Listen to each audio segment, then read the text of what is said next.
एवं हम सब जानते हैं एक लीडर, एक ऐसे लीडर जिन्होंने हमें पथ दिखाया, सही पथ दिखाया। उनमें से एक थे भारत रत्न वंदे मातरम।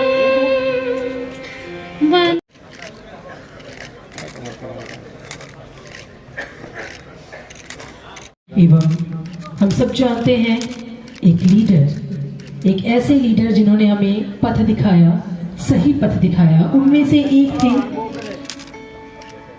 भारत रत्न।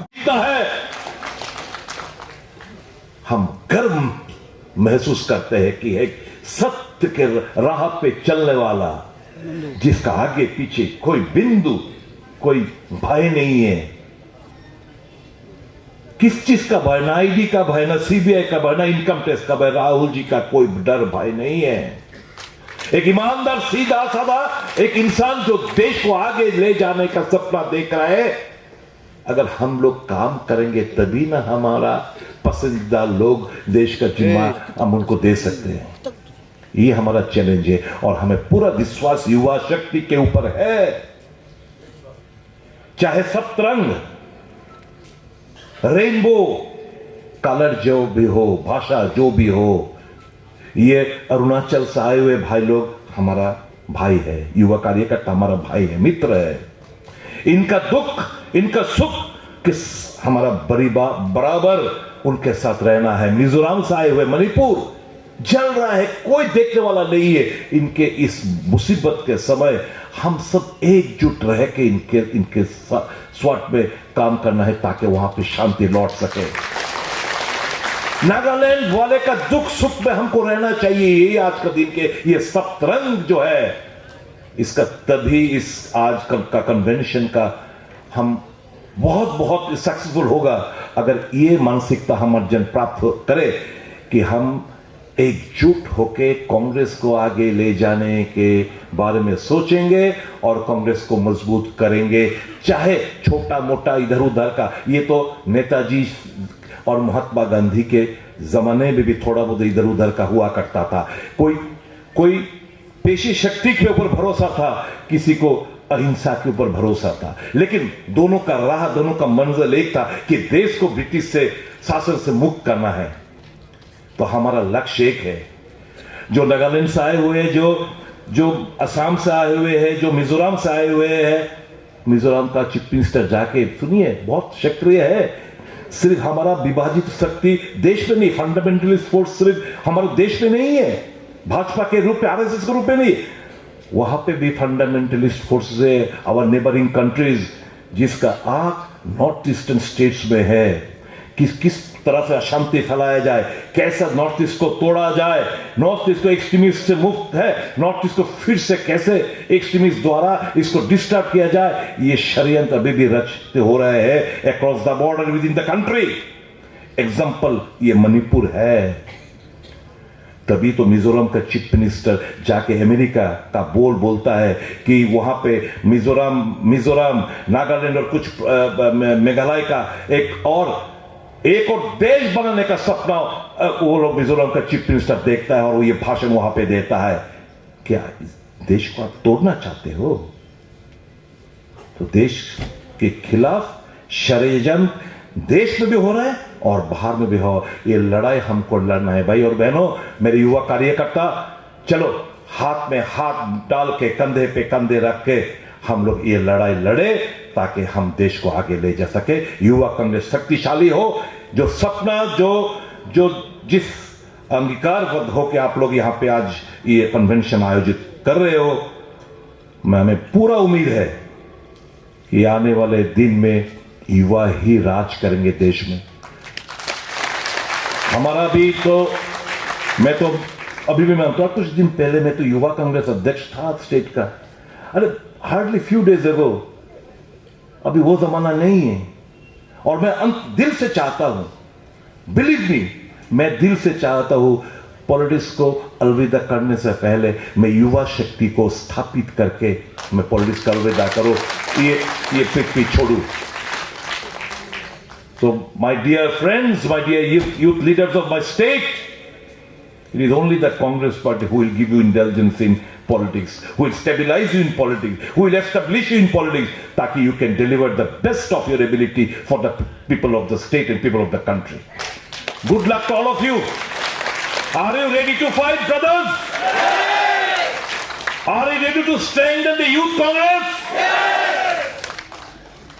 याद रखना एक चीज, जब मैं देहरादून RIMS राष्ट्रीय मिलिट्री कॉलेज का एक स्टूडेंट था, तब हमको सिखाया जाया करता था, हम देश के भावी सैनिक, हिंदुस्तान हमारा है, आजादी के पहरेदारों, ये स्थान हमारा है, ये स्थान हमारा है, ये देश हमारा है। कांग्रेस का नाम इंडिया का नाम कांग्रेस है। कांग्रेस दुर्बल माने देश दुर्बल, कांग्रेस दुर्बल মানে মানুষ দুর্বল, মানুষ আজ খুব অসহায়, এর থেকে বের করে আনতে হবে। তাও let's deliver to our best already. God bless all of you and I pledge before all of you, हमेशा चाहे मेरा उम्र युवा कांग्रेस के लिए नहीं हो, लेकिन हमेशा मैं दिल से युवा हूं और आपके साथ कंधे से कंध मिला के मैं लड़ाई करने के लिए तैयार हूं। God bless all of you, God bless all my delegates from the northeastern states. I hope and pray that you feel at home, you have a good stay. Whatever is there is problem, थोड़ा बहुत इधर उधर हो तो माफ कर देना, अपना स्टेट समझ के माफ कर देना। But I pledge, we all pledge, Tripura pledges before you that we will remain beside you. God bless all of you. जय हिंद, वंदे मातरम, भारतीय जातीय Congress, long live Rahul Gandhi, long live Mallikarjun खड़गे, जिंदाबाद। ये लड़ाई किसके खिलाफ है, क्यों है? ये लड़ाई सिर्फ कांग्रेस पार्टी और कांग्रेस कार्यकर्ता के लिए नहीं है। ये लड़ाई देश को एकजुट रखने के लिए, देश को अखंड रखने के लिए और देश को आगे ले जाने की लड़ाई है। हमें बहुत दुख पहुंचती है जब हम देखते हैं देश का शासन भार जिसके हाथ में है, वो लोग राजनैतिक स्वार्थ के लिए कभी धर्म के नाम पे, कभी जात पात के नाम पे, कभी भाषा के नाम पे आपस में जब हम लड़ाई शुरू करते हैं, तो कांग्रेस कार्यकर्ता होने के नाते हमको बहुत बहुत दुख होती है और ये ठेस पहुंचती है, क्योंकि ये देश के लिए हानिकारक है। देखिए, कुछ दिन पहले आरएसएस के प्रमुख मोहन भगवत जी का एक बयान आपने पढ़ा होगा, सुना होगा। क्या कहा उन्होंने? हम सब जानते हैं कि देश के स्वाधीनता प्राप्त होने में कितना जन शहीद होना पड़ा, कितना जन को जेल भेजा गया, काल कोठरी में रखा गया, अत्याचार हुआ, अगणित। ये लड़ाई किसने लड़ी? कांग्रेस ने लड़ी। आज का देश, आज के दिन में जिसके हाथ पे सत्ता है, उन जमाने में उनका नाम क्या हुआ करता था? जनसंघ। और आरएसएस स्वतंत्र लड़ाई में इनका कोई योगदान नहीं, आप सब जानते हो। जिसको ये वीर सावरकर कहते हैं, अंग्रेज ताकि उनको अरेस्ट ना करे, वो माफीनामा लिखता था कि जेल से हमें अरेस्ट ना करो, कालकोठरी में भेजा ना करो। और आजकल तो इतिहास को विकृत करने में, इतिहास को नई तरह से लिखने में लगे हुए हैं। जवाहरलाल नेहरू के ऊपर, महात्मा गांधी, जितना भी स्वतंत्र सेनानी है, सभी के ऊपर झूठ-मूठ का आरोप, झूठ-मूठ का बात फैलाने में ये लोग माहिर है। तो मोहम्मद बख्श जी क्या कहा? इन्होंने कहा 47 में स्वतंत्रता हमें नहीं मिला, हमें स्वतंत्र मिला जब राम मंदिर का उद्घाटन हुआ, तब हमको स्वतंत्रता मिला। अर्थात ये अपमान किसको कर रहे हैं? ये अपमान स्वाधीनता सेनानी, स्वतंत्र सेनानी भगत सिंह, नेताजी सुभाष चंद्र बोस से लेके अगणित जितना भी स्वतंत्र सेनानी, सबके ऊपर ये एक झूठ, ये जो है ये शर्मनाक बात किया है इन्होंने, जिसका खिलाफ एक ही आवाज हमको सुनाई दिया, वो हो राहुल गांधी जी के आवाज, और बाकी की हिम्मत नहीं हुआ कि इस असत्य घटना, ये विकृत मानसिकता के खिलाफ कोई आवाज उठाए। ये सिर्फ राहुल गांधी जी ने किया है। संविधान विरोधी मानसिकता का एक बार नई तरह से परिचय दिया है आरएसएस लोग। ये लोग कहते थे, आज भी कह रहे हैं, और कि इसमें भारतीय, ये संविधान जो रचित किया गया है इसमें भारतीय कुछ नहीं है। इनका मानसिकता क्या है? मनुवादी और मनुस्मृति विश्वास रखने वाले ये लोग हैं।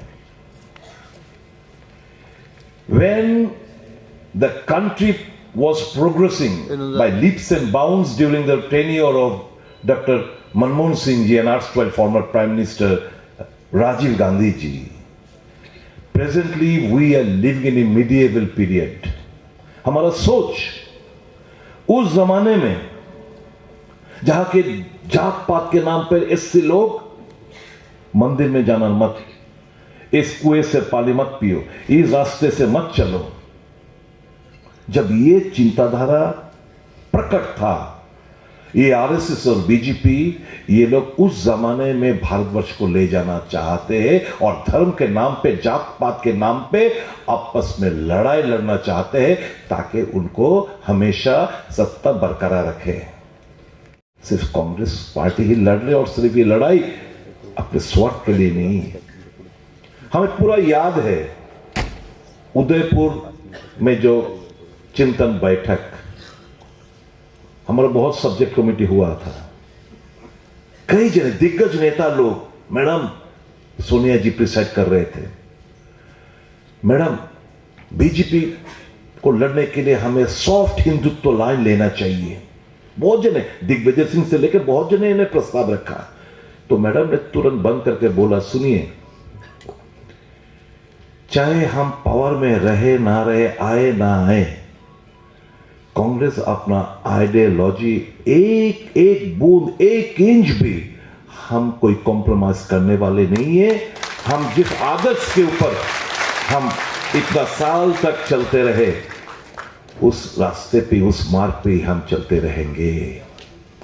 किसी को अगर सत्ता का लालची अगर इतना ही है, खुशी खुशी आप कांग्रेस छोड़ सकते हो, लेकिन हम लोग अपना रास्ते से कभी भटकेंगे नहीं, हम इसी रास्ते पे हम चलेंगे। ये हमारा सीना चौड़ा करने के बाद हुआ। हमें डर भय किस चीज के? हमें कोई डर भय नहीं है। हमें सिर्फ देश के हित में, आम जनता की सुविधा के लिए, देश को एकजुट रखने के लिए हमको आगे बढ़ना, ये हमारा मकसद है। और एक दिन बहुत नजदीक है, देश का जनता अब पहचान रहे हैं कि मनमोहन सिंह के जमाने में 10 साल में कांग्रेस ने क्या किया। इसमें दो चार आइटम को मैं याद दिलवाना चाहता हूं। एमजी एनरेगा सब मजाक समझते थे, करके दिखाए मनमोहन सिंह जी ने। नेशनल फूड सिक्योरिटी एक्ट किसने चालू किया? कांग्रेस पार्टी ने करके दिखाया है, जिसका लाभ आज मोदी जी सीना ठोक के कह रहे हैं कि मैं 5 केजी चावल और या गेहूं मुफ्त में दे रहा हूं। ये किस चीज के आधार पे हुआ? फूड सिक्योरिटी एक्ट हमने पास किया, तभी तो ये दे पा रहे हैं। एजुकेशन पॉलिसी लाया, right to and free and compulsory education doctor Manmohan Singh ने लाया। मिड डे मील से लेकर जो सुविधा, आयरन टैबलेट से लेकर सब चीज मुफ्त में, किताब, यूनिफॉर्म, जूते सब मुफ्त में मिलता है। कांग्रेस पार्टी ने लाया। आदिवासियों की चिंता करके फॉरेस्ट ड्वेलर्स एक्ट, वनाधिकार आइन कांग्रेस पार्टी ने लाया। Information and right to information act Congress party ने लाया। शिक्षा का अधिकार, काम का अधिकार, खाद्य का अधिकार, तथ्य जानने का अधिकार, ये सब कांग्रेस के जमाने हुआ। मेरे को अब एक चीज बताओ, देश में 10-11 साल में नरेंद्र मोदी साहब ने एक स्कीम जनहित के लिए चालू किया, मेरे को एक दिखा के दो। हां, एक नया स्कीम चालू जरूर उन्होंने किया है, देश को तोड़ने के लिए, देश को सत्ता पकड़ के रखने के लिए, आपस में हिंदू मुसलमान क्रिश्चियन में लड़ाई, जात पात के नाम पे लड़ाई, ये लड़ाई इन्होंने चालू की। और इसलिए इनको दिखता है कि ताजमहल के नीचे मंदिर है, कुतुब मीनार के नीचे मंदिर है, बाबा काशी विश्वनाथ के नीचे मंदिर है। 1991 का प्रेस वार्षिक एक्ट मानने के लिए तैयार नहीं है लोग। क्या करता है अभी एक अभियान जरूर इन्होंने चालू किया, वो है भारत खोदो अभियान। खुदाई कर रहे हैं सब जगह पे, भारत खुदाई अभियान चालू किया है ये नरेंद्र मोदी सरकार। असल में क्या है?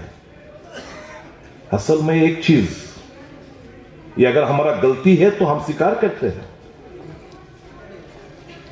आपको ये चीज जानना चाहिए, ये जो मनमोहन सिंह का सरकार इतना जितना स्कीम चालू किया है, तो अदानी अंबानी को गुस्सा क्यों आया? गुस्सा इसलिए आया, करे भाई ये कांग्रेस तो गरीब के हित में, श्रमिक के हित में काम करने वाला पार्टी है। हम कॉरपोरेट जगत का मालिक है, देश हम चलाएंगे। कठपुतली डॉक्टर मनमोहन सिंह और कांग्रेस पार्टी तो लालची नहीं है, पैसा से तो वो हुआ कि बहुत सारे ढेर सारे मीडिया में शेयर इन्होंने अदानी अंबानी लोग ने शेयर होल्डर बन गया। अखबार, national media, all of them become share holders. Okay, Manmohan Singh और कांग्रेस सरकार के विरुद्ध ये जो 2G स्पेक्ट्रम, 4G स्पेक्ट्रम, आकाश कोयला घोटाला, अब मेरे को एक चीज, 11 साल मोदी जी सरकार में सत्ते में है, एक केस में एक कांग्रेस वालों को सजा प्राप्त हुआ। सीबीआई क्लीन चिट दिया, 2G स्पेक्ट्रम केस बिल्कुल कुछ नहीं है। वो जो तब हुआ करता था, एक कंट्रोलर ऑडिटर जनरल, खूब संभवतः तो विनोद राय करके, ये भी बिक चुका था अदानी और अंबानी के हाथ में। इन्होंने एक झूठ मूठ का एक रिपोर्ट पेश किया, देश भर में हल्ला। अकबर जो कि मालिक शेयर होल्डर था अदानी अंबानी, ये लोग झूठ मूठ का खबर फैलाया। आम जनता को मन में, दिल में कांग्रेस के लिए ऐसा एक घृण, एक वातावरण पैदा किया, जिससे कांग्रेस जनहित के काम करने के बावजूद सत्य से बाहर हो गया। और आजकल जितना भी अनएम्प्लॉयमेंट, कोई टीवी में डिबेट नहीं होता है। मुद्रास्फीति, डिबेट नहीं होता है? इन्फ्लेशन के बारे में डिबेट नहीं होता है? क्या डिबेट? मंदिर मस्जिद का लड़ाई, वहां पे खुदाई में शिवलिंग मिला, वहां पे खुदाई में ये पुतला मिला, ये भगवान का मिला। मतलब ऐसा एक माहौल पैदा कर रहे देश भर ताकि हिंदू एकजुट हो जाए, मुसलमान क्रिश्चियन के खिलाफ लड़ाई लड़े, धर्म के नाम पे लड़ाई लड़े। इनको इतिहास नहीं पता है कि देश स्वतंत्र सेनानी में कितना। आप जाइए इंडिया गेट, आप जाइए वार मेमोरियल, पढ़िए नाम, ढेर सारे मुसलमान, ढेर सारे ईसाई। अब फिलहाल कुछ ही दिन में, कुछ महीनों में कितना बहुत इमिनेंट पर्सनालिटी का देहांत हुआ है। जाकिर हुसैन तबला वादक, देहांत हुआ है कि नहीं हुआ है? रतन टाटा देहांत हुआ है। रतन टाटा एक पारसी संप्रदाय का लोग है। जाकिर हुसैन तबला वादक एक मुसलमान घराना का धर्म का लोग है। श्याम बेनेगल हिंदू, डॉक्टर मनमोहन सिंह सिख। ये 4 जने का कुछ ही महीनों में देहांत हुआ है। अब बताइए, जाकिर हुसैन के लिए हमारा, मैं तो हिंदू हूं, मेरा दिल नहीं दुखा है क्या? आप लोग का दिल नहीं दुखा है क्या जो हिंदू वाले हैं? अब बताइए, डॉक्टर मनमोहन सिंह, किसका दिल नहीं दुखा? भारतीय, हम जानते हैं इनको सिख के नेता नहीं, ये हम भारतीय है। रतन टाटा ईसाई, सब रतन टाटा पारसी है, हम इनको भारतीय के नाते पे जानते हैं। तबला वादक जाकिर हुसैन मुसलमान का है, लेकिन हम भारतीय के हिसाब से जानते हैं कि भारत का नाम रोशन किया, अंतरराष्ट्रीय स्तर पर रोशन किया है। किसका दिल नहीं दुखा? यही तो हमारा डीएनए है,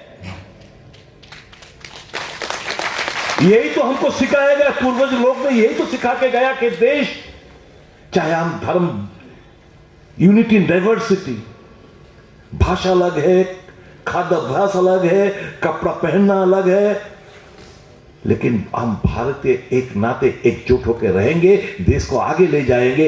यही तो हमारा पूर्वज ने सिखा के गया, ये तो हमारे डीएनए में है। लेकिन ये चीज अभी नष्ट करने में लगे हुए हैं भाजपा लोग। मेरा दरखास्त ये है, युवा लोग, लड़ाई हमको जबरदस्त लड़ना है।